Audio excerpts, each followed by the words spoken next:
Hi, welcome to my kitchen. Tonight we're making white chicken chili. White chicken chili is a dish that's going to taste like it cooked all day, but it comes together really quick with a few simple store-bought ingredients.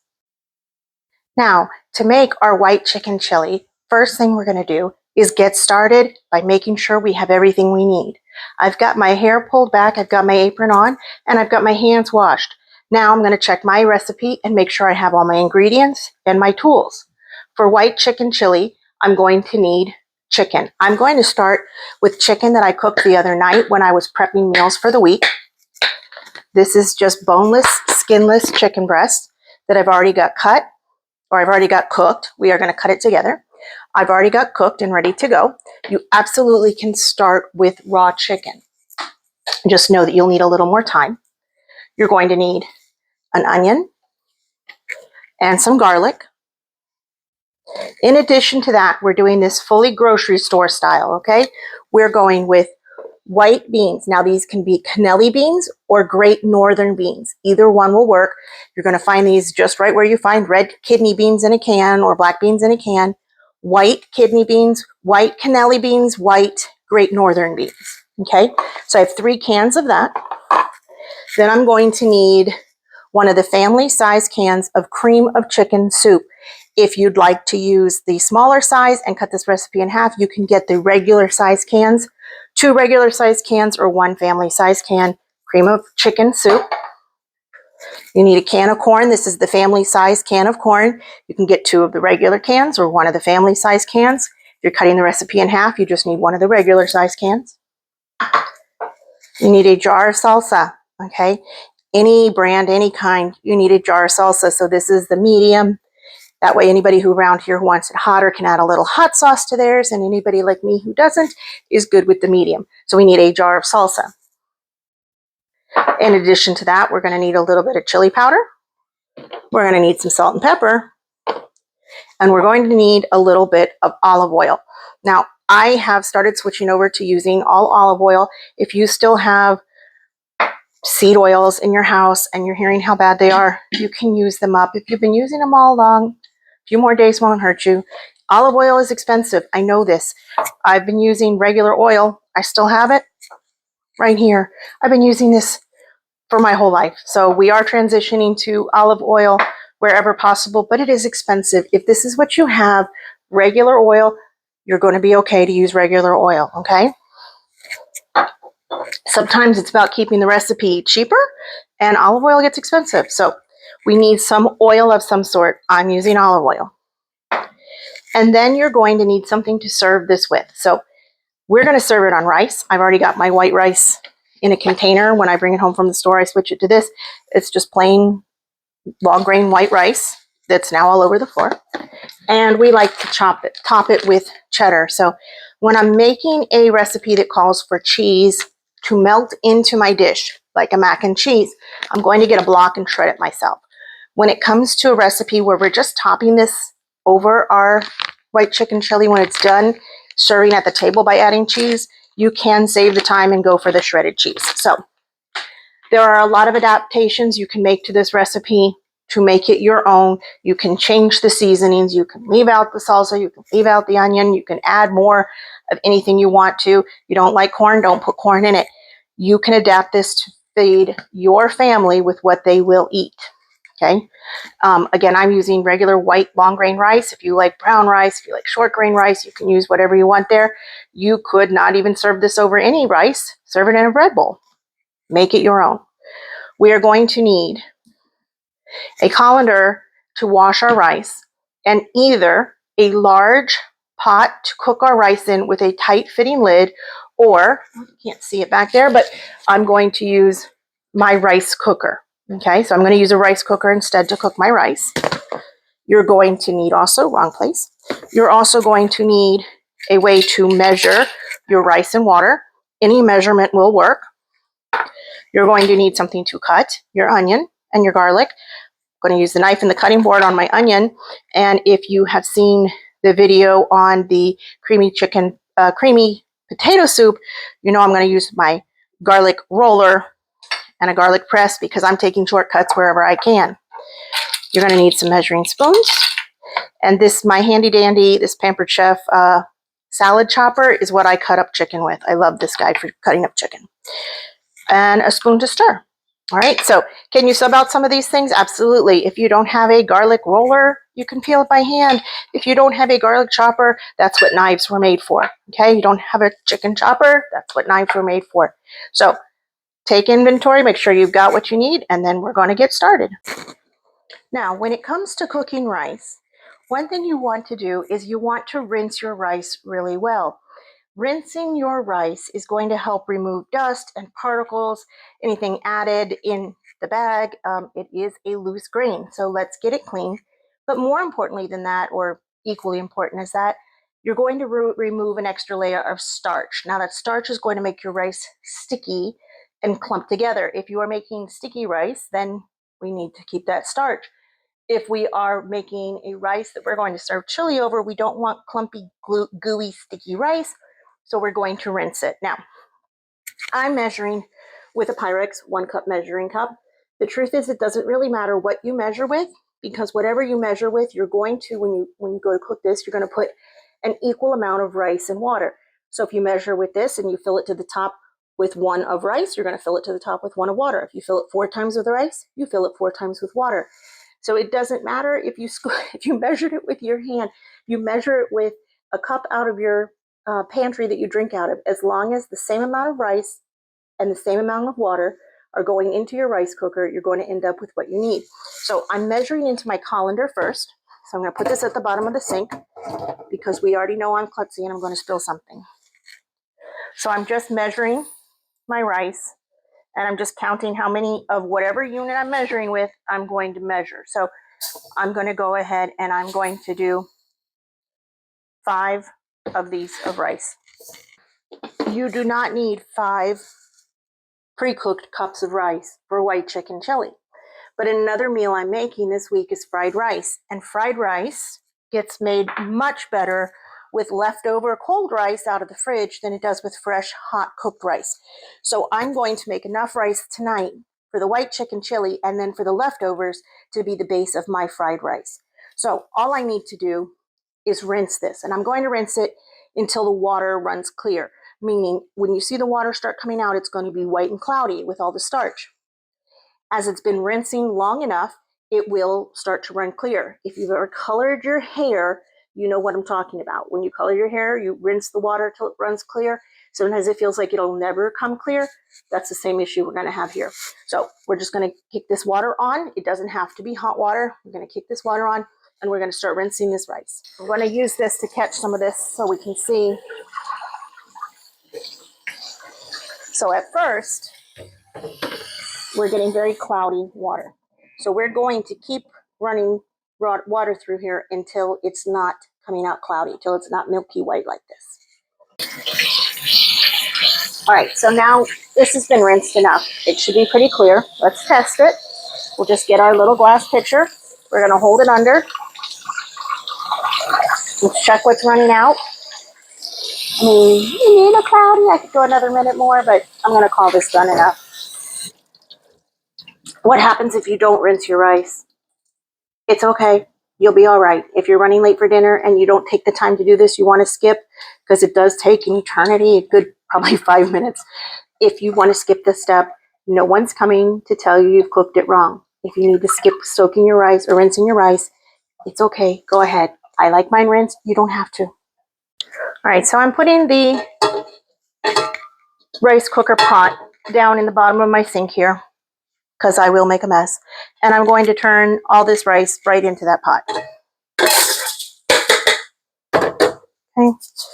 Now, there are 5 cups, and regardless of what I measured them with, 5 units of measure of rice. So I want 5 units of measure of water. So, same amount of rice, same amount of water. 1, 5. Okay, now, if I had done an even better job of rinsing it, that wouldn't even be cloudy at the top. It's a little cloudy, but we're going to live with it. I'm just going to stir it around a little bit, and then I'm calling this done. Now, if we were going to be cooking this on the stovetop, we would not be putting our rice in first. We would be starting with getting our water boiling and our ratio for our water would be 2 waters to 1 rice. So whatever we're measuring with, 2 of water, 1 of rice. Rice cooker, 1 of water, 1 of rice. And this is actually still pretty decently cloudy. I really could have rinsed this a little bit longer, but I'm moving on. Now, to my rice cooker is going 1 teaspoon of salt. All right, now with my salt and my rice and my water in my rice cooker, I'm just going to give this a quick stir. All right, I'm going to close the lid. This is the easy part. Your rice cooker may vary. All of them are different. Some of them is just power on. Mine has a power. Then I choose white rice, and it started. Now, you absolutely can make rice on the stove. I can't make rice on the stove. Cannot. I can make you the best cinnamon rolls in town. I can make you a pumpkin cheesecake. I can make you pretty much anything. I can't cook rice. Honestly, cannot do it. So my rice is always going to be done in the rice cooker. If you can cook rice, congratulations. I hear it's one of the easiest things to cook. I can't do it. So rice is always going to be in the rice cooker. All right, so while my rice cooks, we're going to get started on our white chicken chili. We're going to start up first with an onion. This is just a plain grocery store yellow onion. So I'm going to cut off the root end, and then I'm going to cut off the blossom end. So this is the part that grew up out of the ground. This is the part that was the roots that fed the plant. So I'm going to just chop off either end.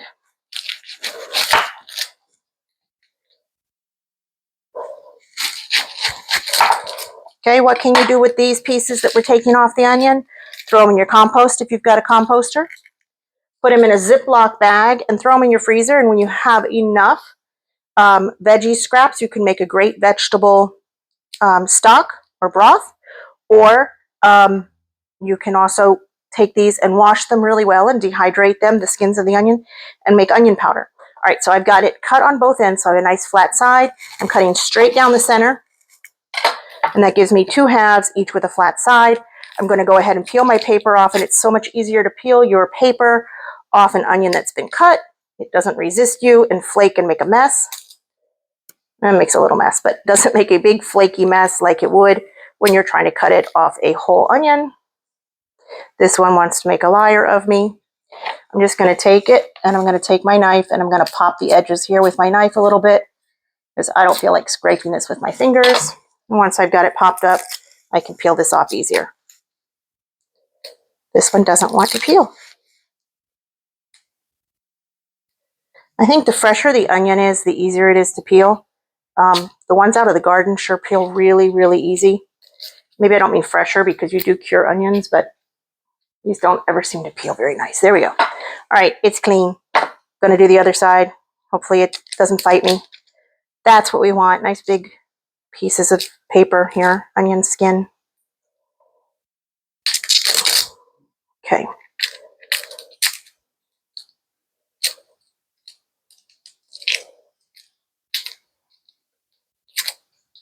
Does it always go our way in the kitchen? No.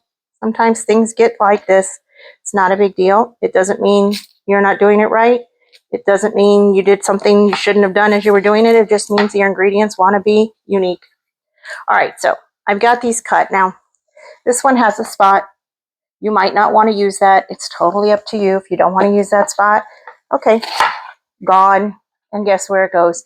In the same pile with our peels that can become part of our compost, part of our onion powder, or part of our broth. So now I have the 2 halves of my onion. That one's like the shell game. It left a little piece of itself behind. So I have the 2 halves of my onion. And the onion has multiple layers, right? You watch Shrek, you know that your onions have layers. So we have multiple layers to our onion. I'm setting it down, and I'm just going to hold the onion. So this is where my blossom end and my root end, and I'm going to cut parallel to where I cut from my blossom end and my root end. And I'm just cutting chunks. Okay, this is not going to be an onion that we really look at as a finished product, so I'm not working on exact perfect pieces, but I'm cutting my wedges so thick, ½ inch. Okay, now I've cut all these parallel to the blossom end and the root end. Now I'm going to take this, and I'm going to use this hand, but I'm going to press it together so that they don't all come apart, and I'm going to turn it. So I'm holding it together, and I turn it. Now I'm going to cut perpendicular to that blossom end in the root end so that I end up with chunks. Okay, so now I've got these little stacks. Okay, they're about little cubes, but because the onion is in layers, each of these is a layer. I'm not going to sit here and pull all these apart before I cook them. That'll happen when they're in the hot oil. All right, so I'm going to get my other onion cut.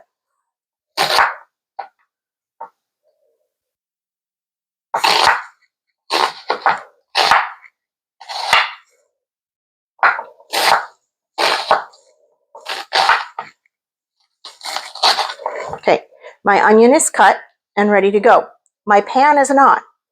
I'm not using non-stick pans. I don't have Teflon pans anymore. I have these stainless steel pans. So I'm going to get this going. So the first thing I'm going to do is I'm going to heat this pan. It hasn't been turned on yet. If I throw everything in here, it is going to stick, oil or not. So I'm going to heat this pan, and my burners go from 2 to 9. So I'm going way up here to 7. And I'm going to start heating the empty pan, nothing in it at this point. I'm going to start heating my empty pan. Right now I can still put my hand all the way in here.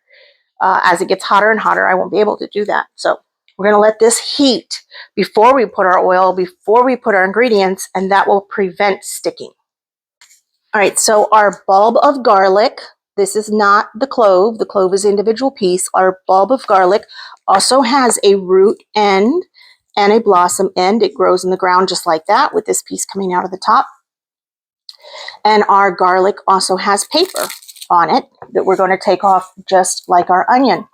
So instead of just the flat layers, we have these pieces that break off, and each of these pieces is a clove. So that is a clove of garlic. This is a bulb of garlic, okay? So how many cloves of garlic do you need? Probably 3. How many cloves of garlic am I going to use? Probably 6. We like garlic. So how many do you really need is really going to be up to you. If you like a lot of garlic, use a lot. I think we're going to go with 5. So if they're really tiny, you might need more. If they're really big, you might need less. So this piece still has a lot of paper on it. So the store-bought garlic, if you want to go that way, you can. You can use the one that comes in a jar in some water and it's already minced up. You can do that and save a lot of time. It is not as strong as the garlic that you're going to cut up fresh. So you might need to use more of it. You'll use a couple tablespoons and you'll decide as you go how much you need. Sometimes recipes aren't about exact amounts. They're about what you like. So I'm peeling the paper off of this clove. And just like with the onion, I'm getting all these layers of paper off, and you could be doing the same thing here.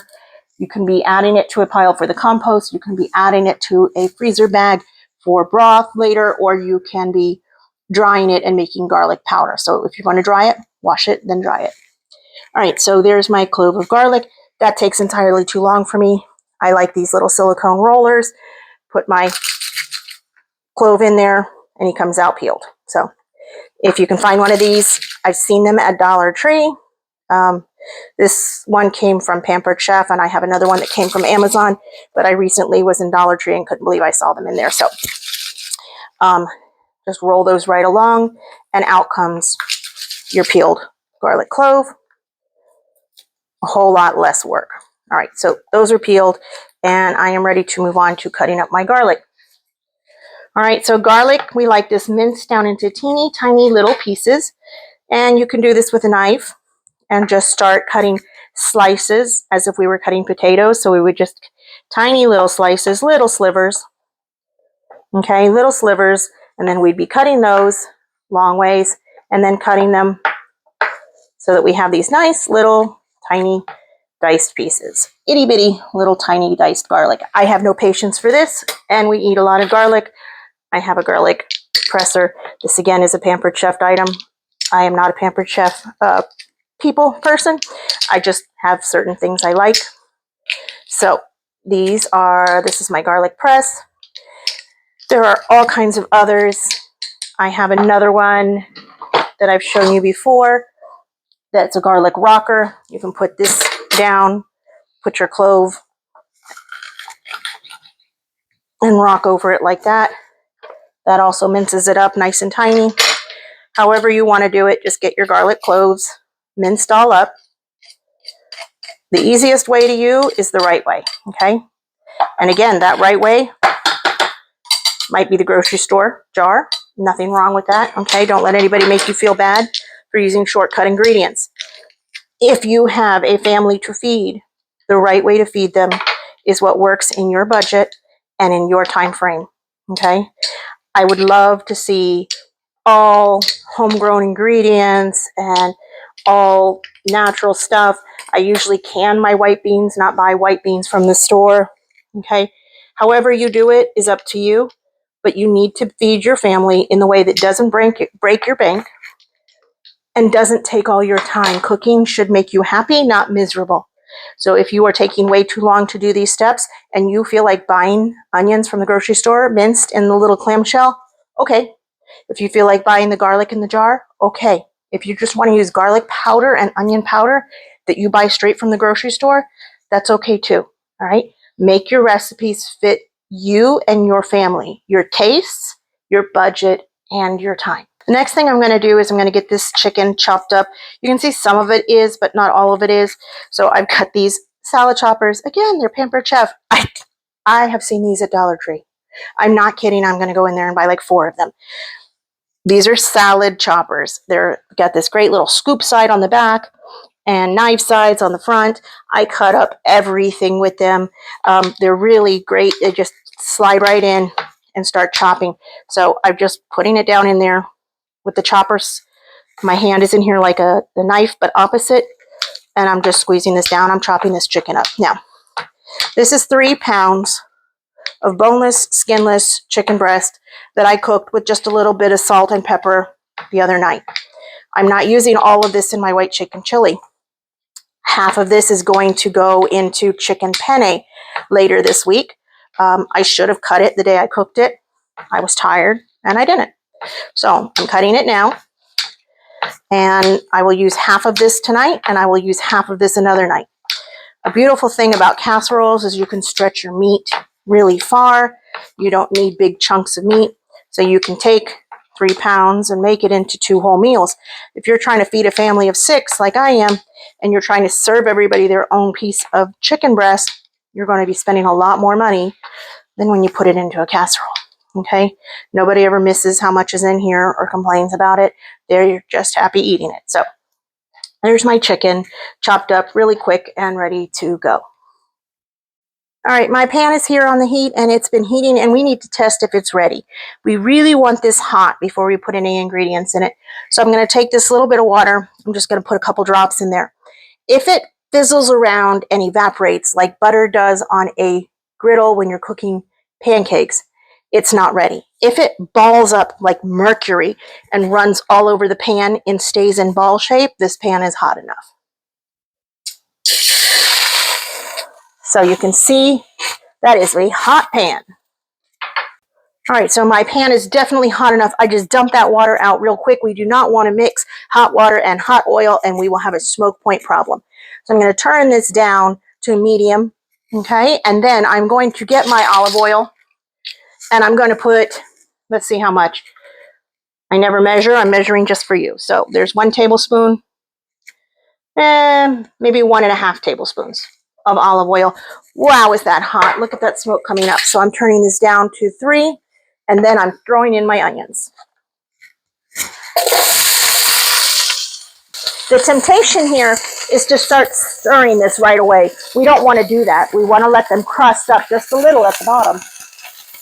But while we do, you saw what those onions looked like before they went in. They're white and they're solid. You saw that when we were cutting them, okay? There, it's a yellow onion, so it's yellow, not white, but it's white and solid, okay? Once they start cooking, they're going to become soft and clearer, translucent. So we're going to let this cook for just a minute. I do have it turned down to 3, which is more like a medium-low. I'm starting to see some brown, so now I'm going to give it a stir.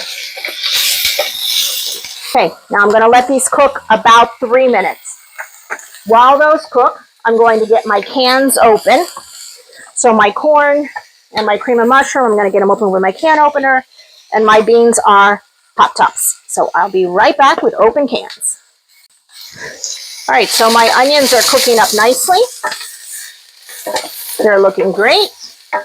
I want all this flavor that's going to come from browning them up, but I don't want them sticking. They're cooking beautifully. So while my onions are still cooking, I'm going to go ahead and get ready with the other ingredients.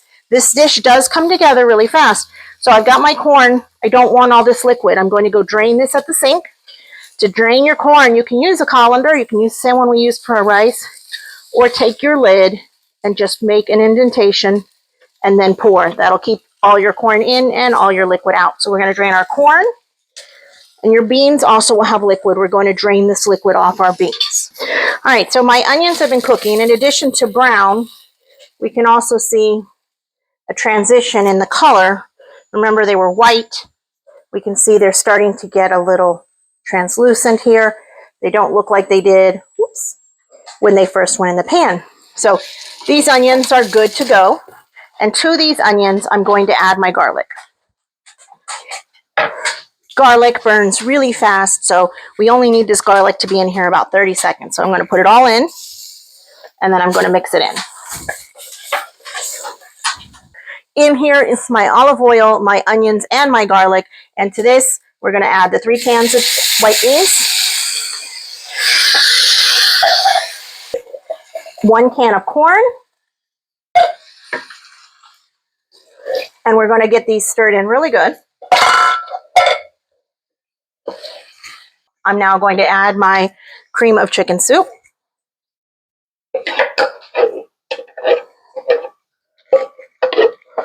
Okay, with that all scraped in here, we're going to stir this in.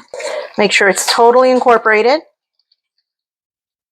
And we're going to let this cook for like 2 minutes. All right, so now this has been cooking for just like 2 minutes. Basically, we're just getting it all heated through. I'm going to go into my seasonings now. So I've got a half a teaspoon of salt here.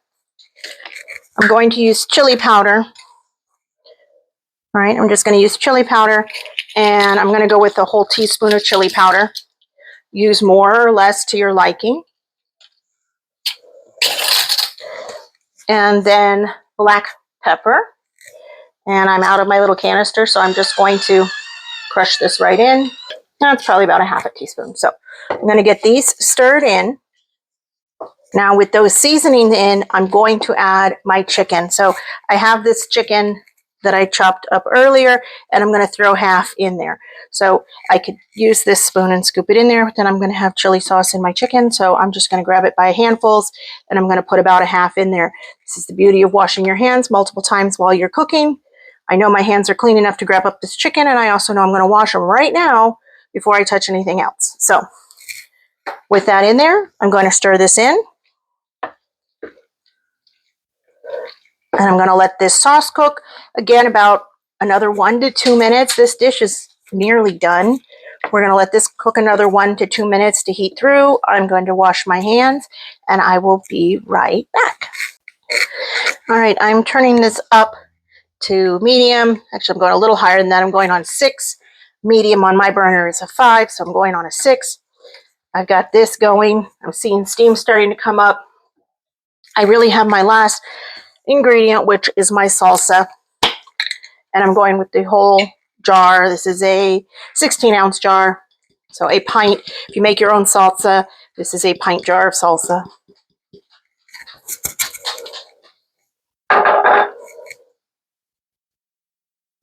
So this is basically done. Now all we're doing is heating this, and I'm going to put this here on this 6 that I've got it on just about 2 minutes. And then I'm going to turn this down to a 2, let it just simmer there on a very low setting for the amount of time that it takes my rice in my rice cooker to cook. My rice cooker's timer now says 10 minutes, so I have about 10 more minutes until dinner. So this recipe comes together really pretty quick and easy. You can use raw chicken. It will take longer. If you're using raw chicken, you're going to put it in after you've done your onion and your garlic. So if you're using raw chicken, onion, garlic, then you're going to cut up your chicken raw and throw it in and cook your chicken until it is no longer pink. So cook it thoroughly before you then move on to other ingredients. I used chicken that was already cooked through. Everything went in here cooked except my onions, so I don't have to spend much time on that. I'm just heating and serving. So this is now going to get about 2 minutes here on the 6th. Then I'm going to turn it down to low, cover it, and let it keep heating until the rice is done. So my rice cooker is down to 0. This means it's done. However, if I want this rice to not be mushy and wet, I'm not calling it done now. I'm going to set a timer for 10 minutes, and I'm going to leave this just to rest for 10 minutes. Then when it's done, I'll open it, I'll fluff it with a fork, and it will then be done. So I'm going to give this 10 more minutes. This is still sitting here covered and on very low, so I'm just going to give it a stir. And I'm going to let it continue cooking for these 10 minutes that the rice sits. All right, so the 10 minutes rest is up on our timer for our rice. So we're just going to open our rice. There will be steam, so watch your hands out of the way.